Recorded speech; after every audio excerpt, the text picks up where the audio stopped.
Lakeside Underground Facility, 1 of 4. In order to make the seal mechanism into a reality, we needed both enormous amounts of energy and massive facilities. We, to source the energy, first thought of using the aureole itself. The aureole responds to people's wishes and gives it its boon. In other words, by wishing, we thought that perhaps we could pull the needed amount of energy from the aureole. However, that did not come to pass. Shortly after the aureole gained autonomy, it turned to simply one-sidedly bestowing its gifts regardless of the wishes of the people. We could not use the power of the aureole. Casting our eyes beyond the city, we began to consider using the energy sleeping in the septium veins that rest deep beneath the earth, and eventually resolved to build atop those. However, we were already under watch of the aureole. It seems the aureole had come to the conclusion that its first priority was the continuation of the city, and therefore the elimination of all potential obstacles to that. So, to deceive the aureole, we proceeded with the construction of these buildings under the guise of monitoring the septium veins. Welcome back to more of the Legend of Heroes Trails in the Sky. Last time we reached the Factoria block and also crossed some tunnels, and we need to activate the emergency operations mode for this station because I kind of forgot to last time. So now we can travel from here back to our ship, and we kind of need to do that for reasons. So I actually went ahead and tested this off camera just to make absolutely sure, but you can't go to the next area of this chapter without Josette in your party.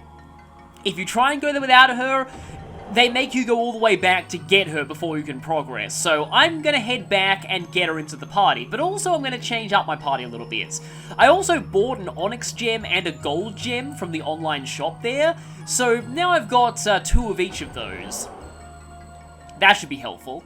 You can quite easily negate the movement penalty of the onyx gem using certain shoes, so it's actually not as bad as I made it out to be. But anyway, I'll see you when I've changed my party. Okay, so we're back. For me, like 15 minutes later, because I was doing some setup. I'll explain the less complicated thing first. So I'm bringing Shera to this part because I want to give everyone an equal chance to get used in the Liba arc, and we haven't actually used Shera yet. I've got her with a lot of setups for good ATS, and I've actually put the Ruby Gem on her augment entirely for Cyclone Napalm. Just because I want a really good single target nuke, it might be helpful in some situations. And then there's Josette. So, because we're going to be forced to use Josette for this next section, I was trying really hard to come up with a way for her to actually be useful. And I think I did, sort of. Now, this setup is very silly. So, yeah.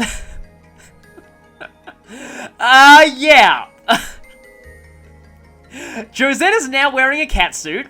I'm headcanon that she's trying to get Joshua's attention this way. And look at that speed stat. Yeah, so she has 70 speed. Compared to everyone else here, that's kind of overkill. She's going to be going first, like, all the time. But on the flip side, her defense is almost non-existent, so I've had her go all the way in the coward's corner, while the rest of us are on the front lines. In terms of augment, however, I've got a bit of a weird setup, but bear with me. So, there was a certain art that I found in the Bracer book that I was like, if I could get this on Josette, then maybe I could make her useful. This thing here, Zodiac. This gives plus 25% strength and defense to the entire party.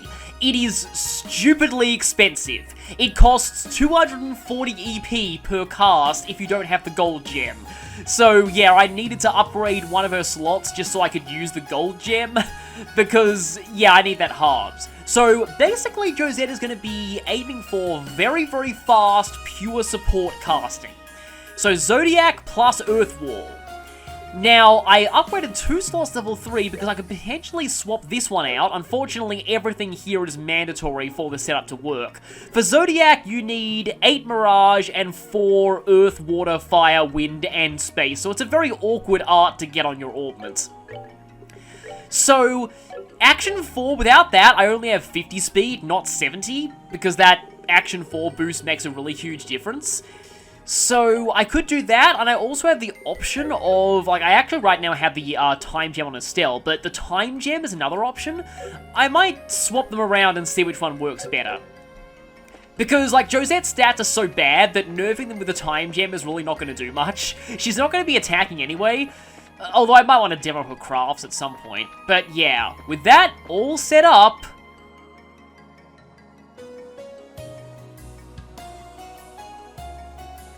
Here is the Glorious, looking not nearly as well animated as it was during Chapter 6, I find.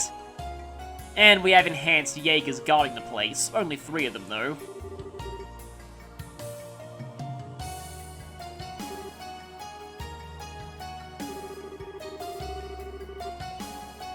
Well, I guess we know the Enforcers and the Professor aren't guarding this ship.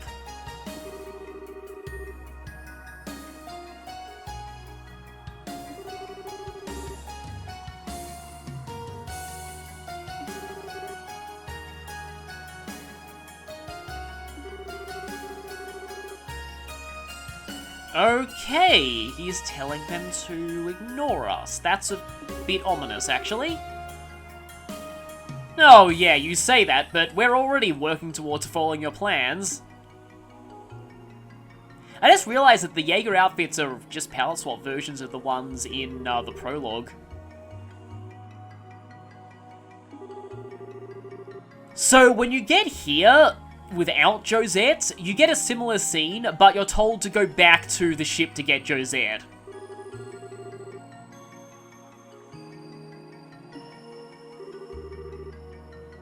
No, you won't. Especially not with the setup that you've got right now.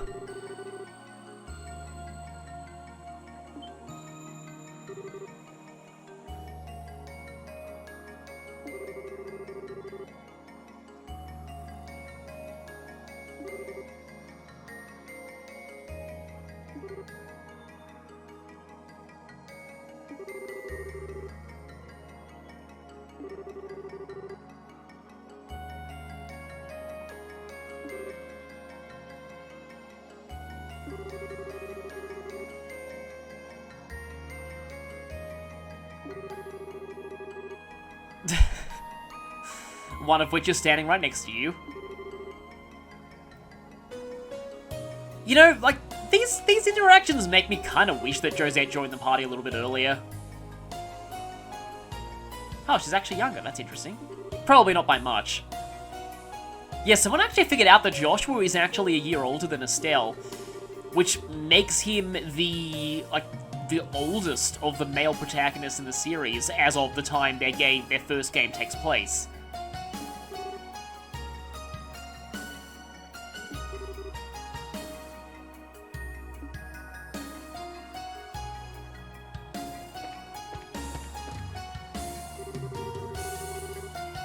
So Joshua's bringing this point up.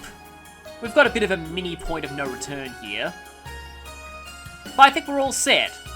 Let's break in.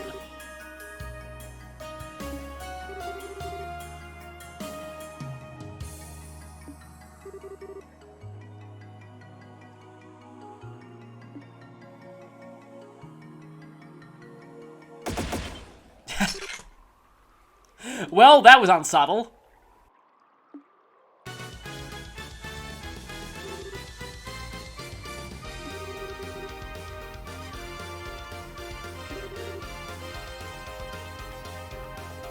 Yeah, you know...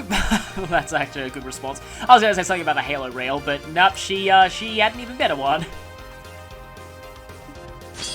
Getting straight to the point. Let's do this. Okay, they have a couple of those Steel Cougars with them. So let's see... you're still not casting for quite a while, even if you're going first. Let's go for Zodiac. I could actually Heaven's Kiss her, but that requires Shara to move a little. Let's see, oh, I have...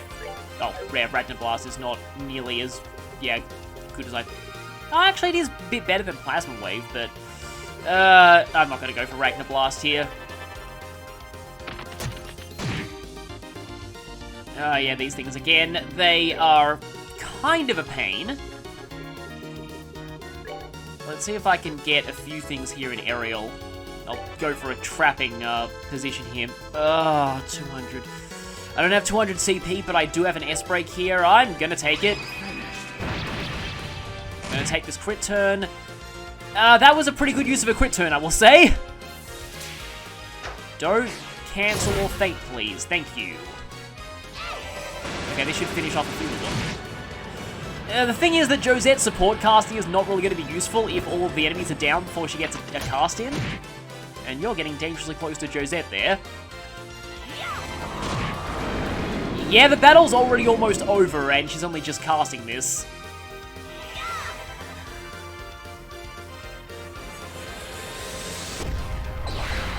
At least it looks incredibly cool. This is actually, this is another one of those arts I never used on my first playthrough, so this is the first time I'm ever seeing that. Just goes to show how a lot of the high-end arts are very much awesome but impractical in this game.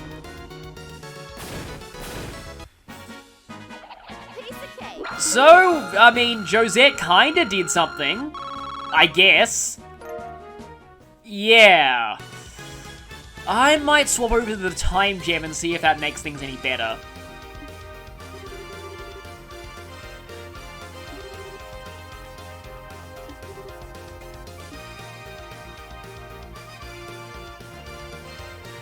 And so, the infiltration of the Glorious begins. And we get to hear this great song again.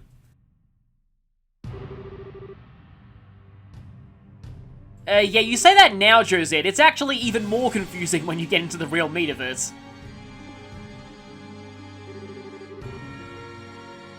Yeah, Stell and Joshua know this place already. The good thing is this place actually does have built-in maps.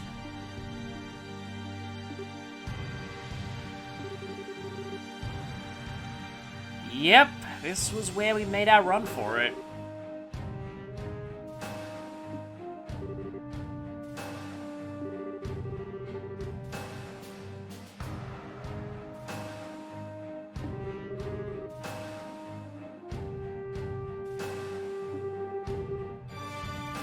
Okay, so turns out there's a more typical prison on this ship. Estelle was technically a guest, like they're saying. She got better treatment than most prisoners because, you know, she was actually getting an offer to join.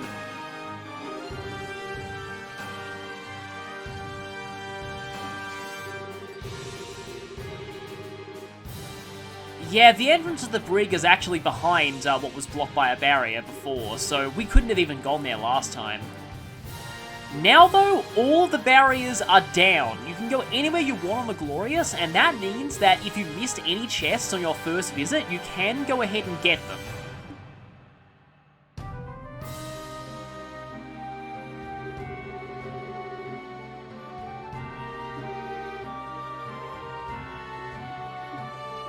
If you got all of the chests that you had access to on the first run-through back in Chapter 6, then this place isn't super complicated right now, but we're gonna ignore Joshua's advice for the moment, and... oh wait, the map's oriented wrong. Right, he was actually pointing this way, okay. I was thinking for a second, but yeah, but like, as you can see here, the barriers are gone, and that means we can actually fight these now. Although I think I actually had to put Scent on Josette, so we might be getting aggroed a lot here. But yeah, this thing's basically the exact same as it was during that, yeah, that fight from earlier. Let's see how long it takes you to... oh, I have Atlas Hammer for some reason. Not that I'll really need it. And also, Phantom Pain, I feel, is just kind of not that useful because a lot of enemies are immune to it.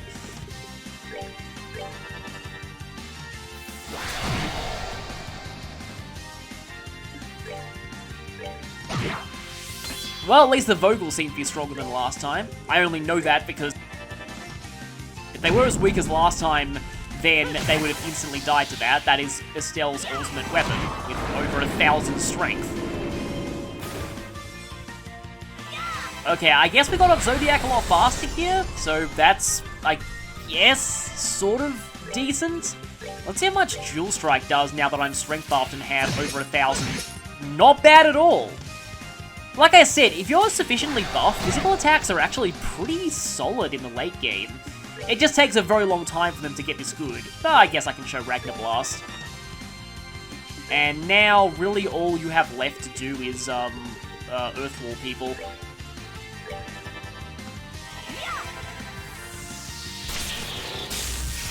That looks incredibly cool, but, I guess it does kind of solid damage.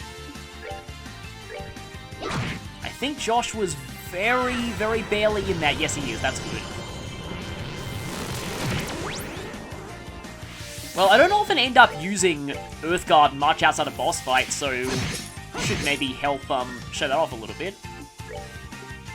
And I guess you can use Fire Arrow, maybe? Yep, I thought so. And I'm not Ragnar Blasting again. I think I'll just Cyclone Napalm.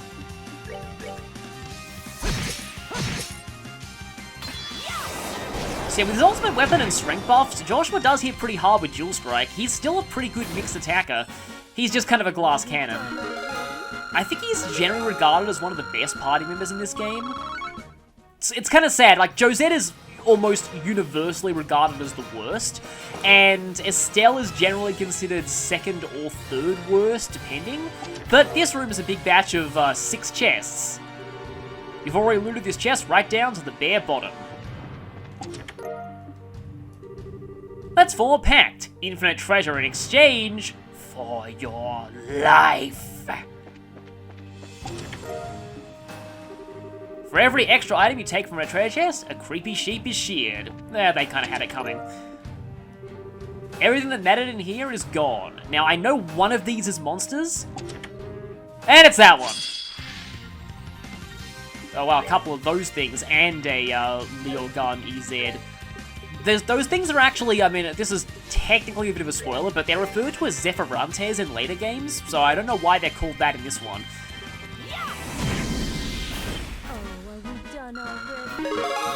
Since that was a fight against enemies that we've seen before, I decided to skip past it. And that is another Grail Locket. Excellent. You found a fine layer of dust. Let's see who can take that. I've got... Oh, I like the Power Orb on her. Gladiator Headband. Okay, how about I make good on my promise and swap the Time Gem over to Josette, just, That's gonna make Zodiac stupidly expensive, but she is leveling up a lot here. And in this one, we get Revolta. Not exactly shy, are you? Well, Revolta best sums up Josette's stats. But anyway, yes, 6 chests in that room. And in here, we have another 6 chests. There are actually a total of 44 chests in this place. You begin to suspect that this treasure chest is a portal to the meat dimension. Smelling salts. Orb mints, keeping your breath fresher longer. Celestial Balm. You flip open the lid, knowing full well you won't find anything. You're still somehow disappointed by the results. Whole bunch of Seepith. Returning to a chest you just looted is kind of like dumpster diving, you know? Well, except there's no chance of anything inside this because it's completely empty. You might look at this chest and think it's empty, but that's just negative thinking. Others see this baby and marvel at the amazing air inside. 7-star sword. Was returning here another bright idea? Josette seeds in the distance, or from right next to us. That thing just kind of popped in there. Please don't notice us. So, yeah, that should actually be all of the chests on this floor. This door right here is going to lead down into the brig. And, well, we don't really need much of a map here. We can already see pretty clearly where everything and everyone is.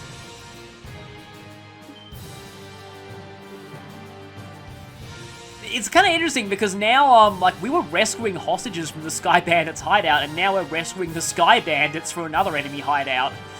Kind of a weird way for things to come full circle here.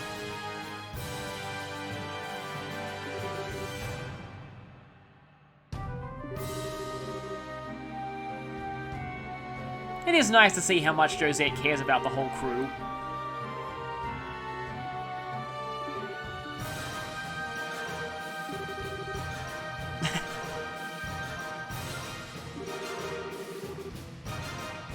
It's a really, really, really long story.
Yeah, well, I mean, at least the enforcers aren't here.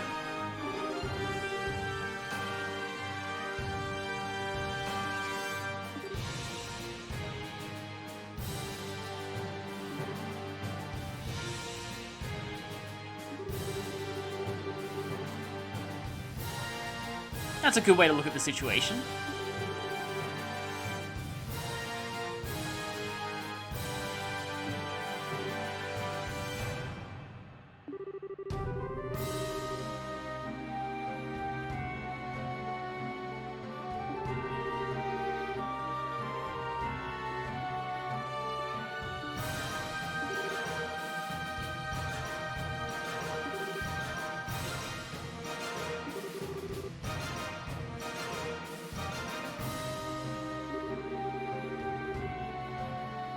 I'm sure that would have very bad repercussions.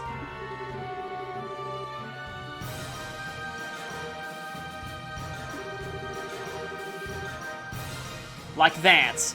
Although I'm sure if Lloyd was here, I mean the Lloyd from Crossbell, not the fisherman, then he would say, you know, are you sure there isn't a way to get over this barrier? Lloyd and barriers is kind of a meme in the Trails community.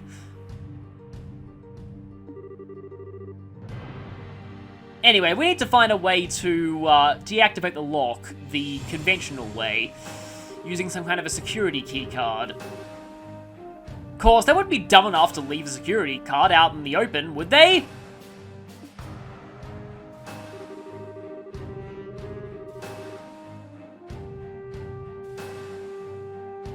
Yes, this is, Ouroboros teaches us about how you should change your passwords frequently.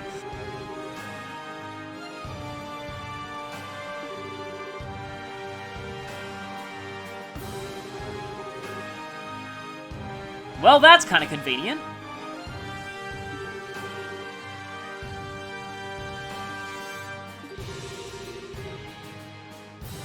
So now, instead of breaking out of that security block, we're actually getting back in.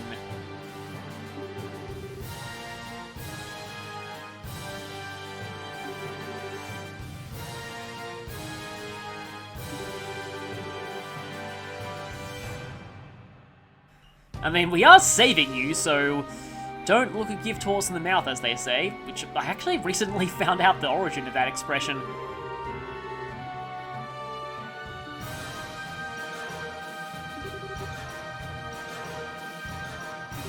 Like, it's because I think people used to look at the teeth of a horse to determine, like, how good it was in terms of its breeding, and a gift horse would be like one that you're being given for free.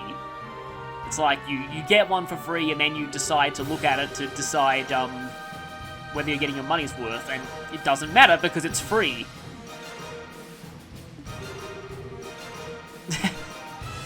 That's kind of funny considering she's wearing the cat item set. Although cats leashes don't work on them at all. I've seen people trying to take cats for walks, and it's generally an exercise in extreme futility.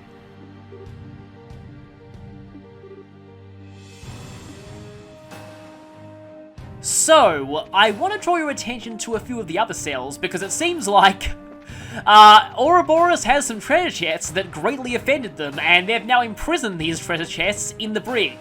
So, in addition to saving the captors, we also need to go and rescue those 2 treasure chests from their captivity. So we need to get to the 2nd floor, but the first thing that we could do here is go over to this. There should be a heal point somewhere in here. Yeah, this leads down to the hangar, where we actually have no business at this point, but at least there's a heal point. So, back to the end of, like, basically where we came in. We can head through here to head up to the 2nd floor. And this one follows a similar pattern to the first one. We need to go... Oh, I could have just healed here. We need to go to where was blocked last time and go into these doors to find some more chests. Celestial Balm. This empty chest is a monument to your reckless greed. More Seepers. Space for rent. Management. Tyrrell Balm. Someone's robbed this chest blind. Not to worry, you're on the case.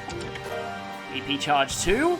You open the chest, eyes wild with avarice. Your face falls as you realize you've already taken everything and seen that message several times. Tyrrell Balm. A single tumbleweed rolls from one side of the chest to another.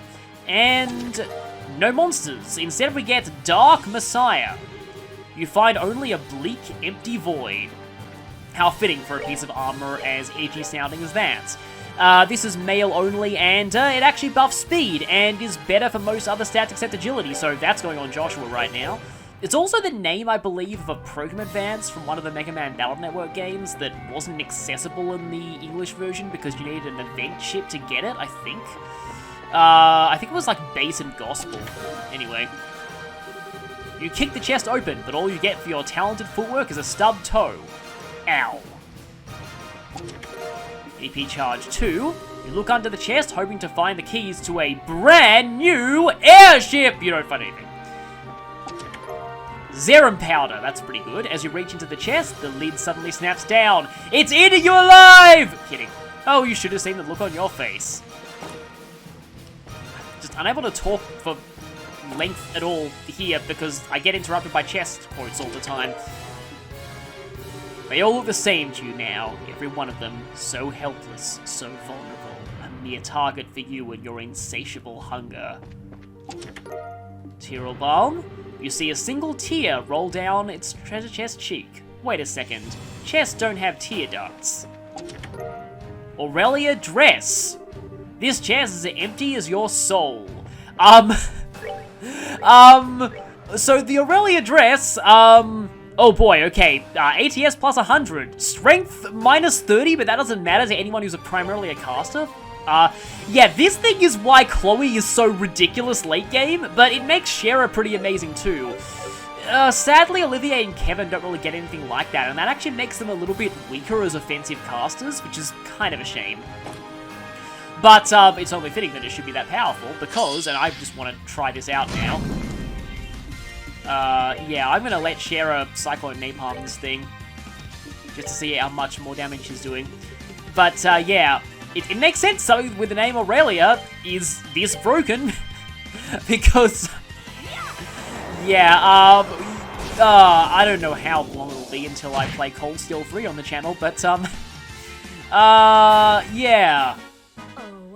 Let's just say later in the Erebonia arc, we'll be meeting a character with the name Aurelia, who is one of the most broken characters in video game history, so, yeah. That piece of armor must be named in honor of Aurelia LeBroken. But I think this is the way back to where Estelle was originally... No, this doesn't look like it. We've already been here, actually. Okay, I just went completely the wrong way. This is a 2F, but it's not the 2F we're looking for. We're looking for Forecastle 2F. This is Stern 2F. And in order to get from the stern to the forecastle, we need to pass through where we fought Gilbert last time. And there is one slight issue with that. So here we are back there, and I'm gonna go ahead and save, because as we come through this area...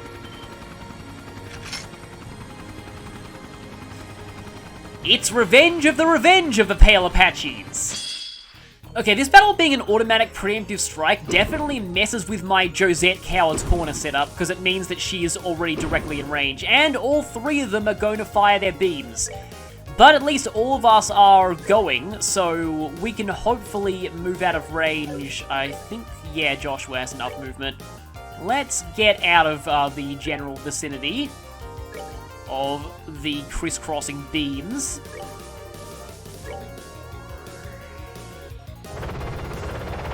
Kind of reminds me, I have a weird idea I had for like some kind of a combination attack with two characters shooting beams, and it does more damage if you manage to hit the enemy right at the area where the two beams cross. Okay, so now we can start with the setup. I'm going to go for an earth wall here, and then I think I'll go for some clock down's going to not really get many of them, but I think I'm going to clock up EX. I'll go for Shara because she can Heaven's Kiss. And another clock up EX. And more clock up EX. And then I'll see if I can get... I can get Zodiac in. That's good. Of course, I pretty much only get one cast of that. Yeah, the main reason why I didn't want to not give her the gold gem is because I have to force feed her a lot of EP charges if I use this method, but at least it gets her cast off quickly. Oh, that actually missed Josette, which is pretty fortuitous is a very flowery way of saying it, but that was the first word that came into my head. And now I think you can clock down these two. Yeah, buffing and debuffing, definitely helpful at this point in the game. It's a bit of a waste of a 50 CP turn, but still, getting your arts defense down, that's good. And now Josette doesn't have enough EP to do that because of, yeah, so I have to EP charge her. Okay, now we can probably afford to... Do you have clock... You do not have clock down, okay. So I guess Estelle can go for... Hard break, I suppose? Yeah, that's a lot of damage.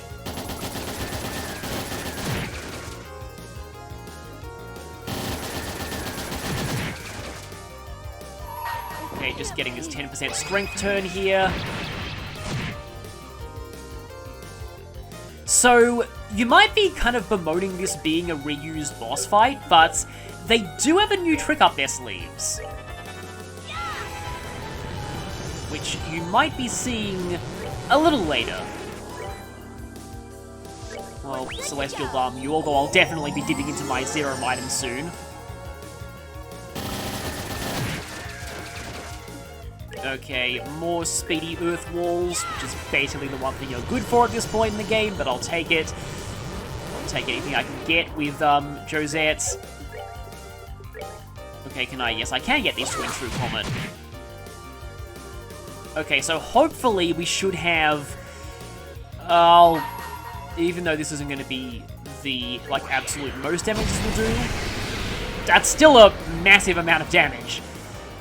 And now I can start going for Death Scream. So I'm really hoping these things do get to show off that slightly different thing they have.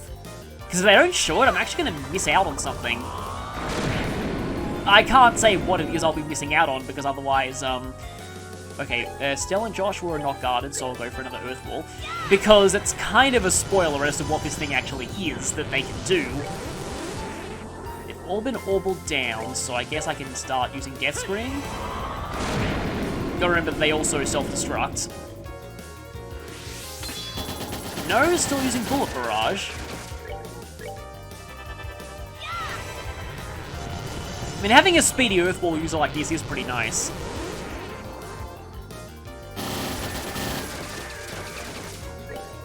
And Let's scream again.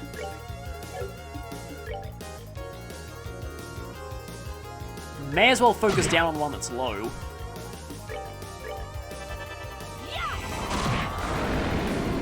Over 2,000 damage with Death Scream, which is pretty cool. Okay, that one is very low, and I might want to leave it very low just in case it does, you know, the thing that I'm referring to. This is both in character and decent tactically to Earthwall Joshua here. Yeah, here we go! Disengage Flying Armor. So, it has now turned into a Spindle, a new type of enemy. So it seems like, yeah, the actual robot looks like this, and it's got like a giant helicopter exoskeleton.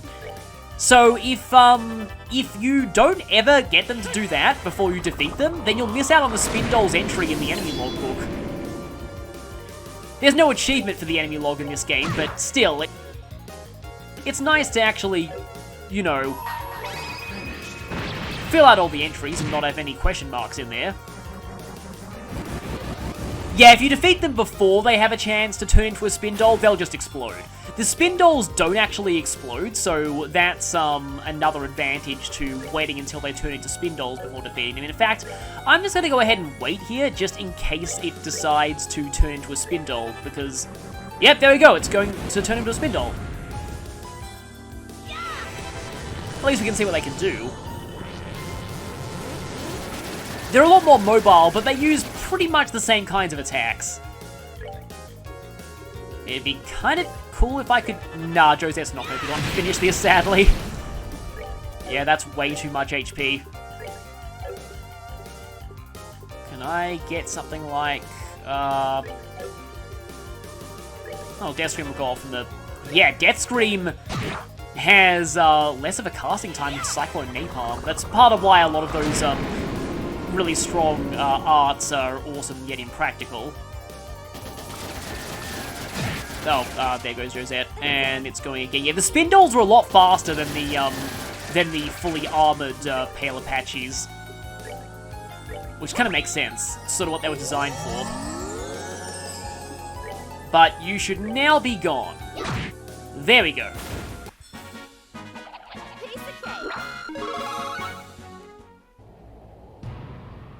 So, that's that threat dealt with. And I think that'd be a good time to temporarily cut things for now, so I'll see you back here next time where we explore the rest of the Glorious and hopefully free the Capua family.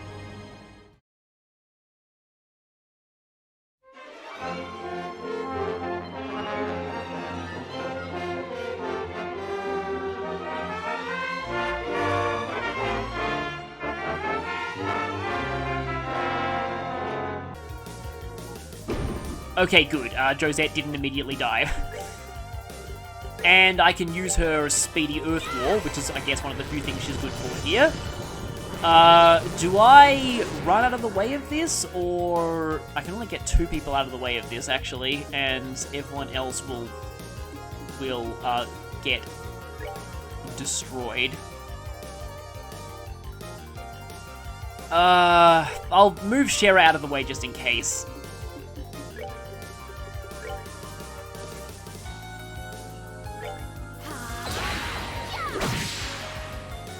Yeah, looks like cancelling doesn't work, so we're going to eat a couple of these. But I'm not going to let you take that 10% strength.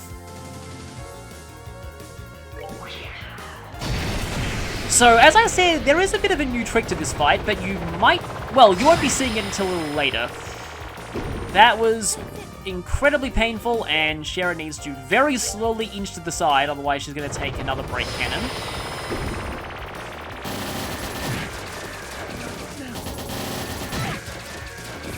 Okay, that's not good at all. Okay, now it's time for some intense reviving action. We're good to go. Yeah, this battle being an automatic surprise attack definitely messes with my, Josette Coward's Corner setup.